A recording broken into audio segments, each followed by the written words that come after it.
Morning everyone, thanks very much for coming out. The reason we're here this morning is for two reasons. First of all, to tell you about the Victims of Crime amendment legislation that Fianna Fáil will be debating at second stage this evening. And secondly, we're going to discuss the Brexit issue, and obviously Lisa is here for the latter, I'm here for the former. I'll just tell you at the outset the purpose behind this piece of legislation that we will be debating this evening. Many of you will be aware that in the Central Statistics Office reports on statistics of crime recently, it was reported that there was a 10% increase in sexual offences in the second quarter of 2018. There was also a corresponding 10% increase in the first quarter of 2018. So there's a serious issue in terms of the increase of sexual offences. There may be two reasons for that. One of them could be that people simply have more confidence to come forward and report sexual offences. Alternatively, it could be the case that there are more sexual offences happening, and that's a particularly serious issue. And just on that issue, I think what we need to do is we need to do more research on this area, and tomorrow I'll be questioning Minister Flanagan in the Dáil about the whole issue about doing an updated Savvy report. There was a commitment to that from government, but we haven't seen it followed through on yet.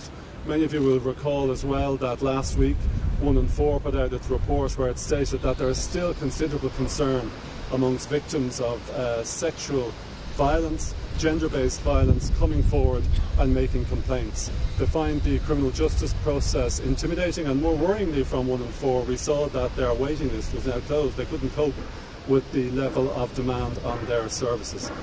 The purpose of the legislation that was introduced a number of months ago, which is being debated this evening, is to ensure that a complainant of sexual abuse who comes before the police, who makes his or her complaint, will be provided with the support of a solicitor funded by the state from the very earliest stage. One of the things you notice from individuals who've been complainants before the courts in sexual offence crimes is that they find the process very intimidating. They don't realise what the process involves, and it is a very intimidating and threatening process. And I suppose the purpose of this is not going to result in it becoming a non-threatening issue, but it is one of the steps that will assist victims of crime in coming forward. Under the legislation, a solicitor will be able to apprise a complainant or a victim of crime about what the process involves, the investigation, accumulating reports, the reports then being provided by way of a book of evidence to the accused, the process in the court whereby the complainant will have to give evidence, his or herself, the fact that they will be cross-examined and how it will all pan out. And this isn't a solution to all the problems, but it is the case that we believe victims of sexual violence should be given legal support in the same way as a person accused of sexual violence is given the support of the criminal legal aid system from an early stage.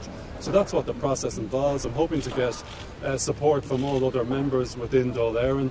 I haven't had an opportunity to speak to Minister Flanagan yet in respect of it. I understand, however, that the government won't be opposing it. I don't know whether they're fully supportive of it or not. We'll find that out this evening. But I think it is a good new piece of legislation that will result in providing greater support to complainants of sexual offences. And it is imperative upon all legislators to play our part in trying to ensure that more victims of sexual abuse have the self-confidence to come forward, make complaints and go through the court process. So that's it in respect of the Criminal Justice Victims of Crime Amendment Bill this evening. Do you want to say on Brexit? Yes, I mean, in terms of the Brexit negotiations, obviously we're heading into the most crucial part of those negotiations. This week will be the October Council meeting. I think everyone can accept and has done for some time that really the true deadline is November now, and all attention is shifting to that particular meeting.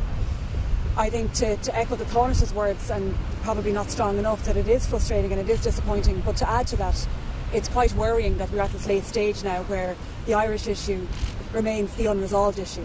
We still are no closer to having a legally binding backstop that will ensure no hard border on this island. And as Donald Tusk said yesterday, we are now at a stage where it is now more likely than it has ever been that we could have a no-deal Brexit scenario. I do take some positivity from his words yesterday, in that there appears to be still some goodwill left on both sides, that both sides are still echoing the commentary that they still want to achieve a deal, that there is still time left to achieve a deal. But I think it's quite clear to everybody involved that time is fast running out. Where the negotiations will go from here is anybody's guess. I think the UK political situation is far from ideal. Clearly we can't control that, but all that we can control is our own input into the Brexit negotiations. in terms of our domestic preparedness and how we interact with the EU27 and that negotiating team. It's disappointing to see that the situation in Northern Ireland is as it is. No institutions up and running.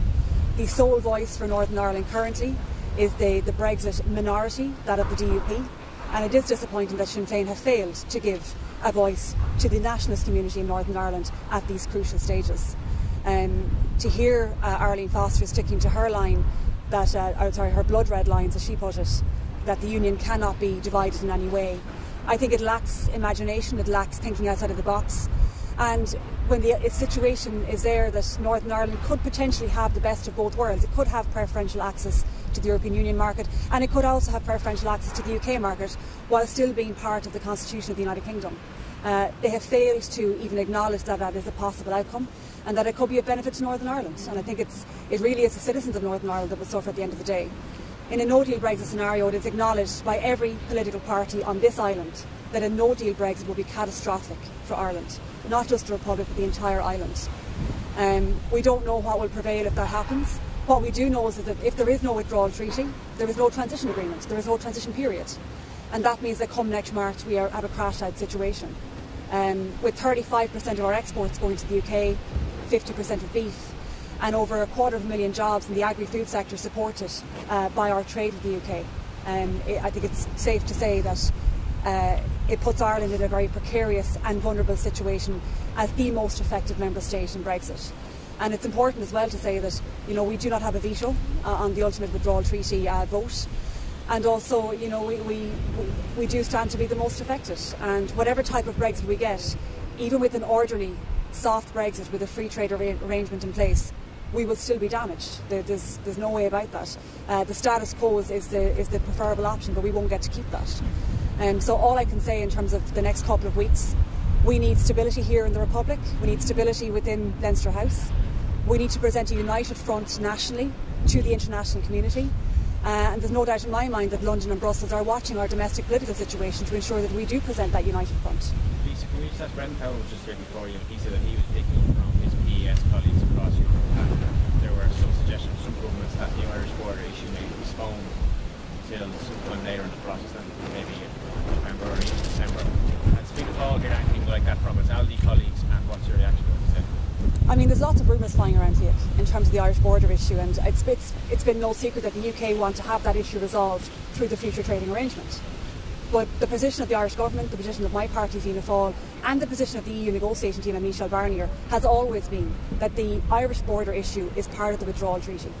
And until that is resolved, there will be no discussions on future trade. Our position remains unchanged. It is my view, and the view of the Fianna Fáil party, that if we allow that issue to get kicked down the road, if it's not resolved now, we could find ourselves in a very lonely situation if that's left to a further point. I'd also make the point as well is that if we enter into a situation where the backstop is time limited or negotiations around the Irish issue is deferred for a year or 2 years, we don't know what the makeup of the Irish government will be. We don't know what the makeup of the UK government will be, and we don't know what the EU negotiating team will look like in 2 years' time. So what we do know now is that we have support from the EU member states. Michel Barnier, his position has remained unchanged, and in fairness to the EU negotiating team, they really haven't moved from their position. That the four freedoms are indivisible and that the Irish border issue must be resolved in the withdrawal treaty. So, you said that Arlene Foster's language, blood, red lines, lacks imagination and thinking outside the box. That's a very charitable characterisation, isn't it? Well, I said her blood red lines comment when she actually made it. I issued a statement saying that I thought it was a very poor choice of language. It only serves to entrench both sides further. And the citizens of Northern Ireland, they see what's going on. You have Arlene Foster and the DUP playing the orange card rather than thinking about playing the business card and looking after the business community, looking after their farming community. And to use language like that, it doesn't help to solve issues. It doesn't put forward solutions. It only serves to get the backs up of those on the other side of that argument. In terms of thinking outside the box, they have failed to actually acknowledge that potentially it could be in the interest of Northern Ireland, and we believe that it is, that they would have preferential access to both markets. Why not have the best of both worlds? Why cut yourself off? Why lead yourself into a situation where you could have a border on this island? Why would you want to do that? And I think that she needs to listen to both communities in Northern Ireland, actually, and ensure that there is not a no-deal Brexit, because a no-deal Brexit is catastrophic for the entire island, not just for the Republic. Can I just ask Jim in relation to your proposals? Yeah. Fianna Fáil talk a lot in the budget about having a big impact on budgetary decisions, and you're going to talk to Charlie Flanagan tomorrow about Savvy too. Why didn't you demand that money was put aside as part of the budget for that study? Well, we had been given a commitment by the government before that they said they were going to engage in that study. So we assumed that the government has financed it and that it's going to commence. That commitment was given a number of months ago, and still we haven't seen anything in respect of it. So in fairness to us, when a public commitment is given by the government, we assume that it is being carried through on. Why didn't you demand that money be ring-fenced? We assumed that the government had money available for it. But also when you look at what we did get in the whole area of crime and justice, we got 800 new guards, which is, I suppose, a very big priority, and it's a priority as well for victims of sexual abuse, that there are more guards available to hear their complaints. Jim, on that bill as well, you spoke during the summer in the wake of the Belfast rape case of the need for victims or alleged victims to have legal advice. Is this bill a manifestation of that kind of argument? Yeah, it is. Like at present, there are limited circumstances where a person who's a complainant in such a criminal trial can have access to their own representation. But that only kicks in once the trial is commencing and is commenced. Under this piece of legislation, from the very get-go, a person who is a complainant will be available to have advice from a solicitor funded by the state, informing them as to what is the process involved. Very many people get into a criminal justice process and they don't know what they're required to do in terms of giving a statement, then giving evidence, being subject to cross-examination. And if they're more informed as to what is the nature of the obligations upon them, they find the process less threatening. Jim, you were on the conference supply negotiation team the last time. Both parties have agreed that teams will be appointed in the next week or so. The party leader has said that he thinks the process could be wrapped up by December 11th and the finance will go through the House. So do you think that we will know by Christmas whether this government is going to have an extension of the conference supply agreement with Fianna Fáil, or is public going to know where they stand by Christmas? Well, I would hope so, that we would know by that. But as you're aware, I was part of those talks down in Trinity. They went on for 6 weeks or so, or 7 weeks, of all our lives down there. But but in terms of, I would hope that this process wouldn't take as long, and that by Christmas we would be aware as to whether it's going to be renewed or not. You prepared to join the team getting drafted? Oh yeah. Prepared to be teaching your kitchen in the first? If he wants to. I haven't got a plaque on the wall to him yet, but maybe I should put one up there. If Francis Fitzgerald was being nominated to be returned to Cabinet today and you got approval, would you fall abstain on that, or would you vote your position? Well, under the agreement we have is we abstain on the appointment of ministers, and I think irrespective of who is being appointed, we would be abstaining. Like, we can't get away from the fact that there were political events that happened last November, which were well rehearsed last November. But I suppose that's a hypothetical situation. Would you allow bygones to be bygones if she was to be returned, or if she was proposed to be returned? Well, I don't see any reason why Fianna Fáil would change what we've agreed to, which is that when it comes to the appointment of government ministers, we abstain. Do you think Francis Fitzgerald deserves an apology from being the opposition party? I don't think so. And I've a lot of time for Francis Fitzgerald, and I understand her upset and distress. But nothing I say or nothing contained within the report of Mr. Justice Charlton can alter the fact that last November, Fianna Fáil and indeed the majority of Dáil lost confidence in Minister Fitzgerald. And I'm very cautious and careful about calling for anyone to resign. I remember at the time when the allegations by Superintendent Taylor were made against Commissioner Noreen O'Sullivan, I said she's entitled to defend herself. It's an allegation made against her. I was berated for that. And so I'm careful about it. But I suppose the difference between somebody such as former Commissioner O'Sullivan and former Minister Fitzgerald is that Minister Fitzgerald was accountable to Dáil. Under the Constitution, members of the Oireachtas are only accountable to the Dáil for their utterances in the Dáil. And I don't want to go back and rehash all the thing again, but the reason we lost confidence was because of statements made by the Taoiseach on behalf of Minister Fitzgerald on the 14th, 15th and 21st of November last year. So no apology for us coming out of Fianna Fáil? Well, listen, I don't want to be insincere. If I believed she deserved an apology, I would apologise to her. I'm big enough, I don't come into politics to bring distress or upset to any individual. And if I believed Minister Fitzgerald deserved an apology, I would be sincere and I would give her an apology. But I'm not going to be insincere for the sake of political expediency. And I can't get away from the fact that last November, the reason, I suppose, being blunt, why we lost confidence in Minister Fitzgerald was because the Dáil had been informed that she had no prior knowledge of the strategy being engaged by the Commissioner up at the O'Higgins Commission of Investigation. And subsequently it transpired that wasn't correct because the memo of the 15th of May 2015 was in fact seen by her. Did either of you bother to watch the presidential debate last night? Any observations? I think I was washing my I hair. tried watching it for a little while, but it's difficult watching. You switched over to the football. I just turned the telly off, actually. Are you probably voting for Michael Higgins, your candidate in Dublin South West, was chaperoning Sean Gallagher around the square in Tallaght? So Yeah. will you be Well, although we have as does Lisa, although we have a constitutional right to vote the same way as you all vote by secret ballot, I've no difficulty telling you that I'll be supporting Michael Higgins. I will be supporting Michael Higgins as well. What do you make of Fine Gael using their election, or using their literature rather, to support Michael Higgins from their own general election candidates?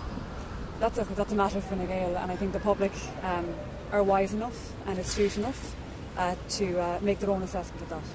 All right, thanks everybody. Thanks very much, everybody. Thank you. Question is Gaelic, maybe Jim could take it. Or Go ahead.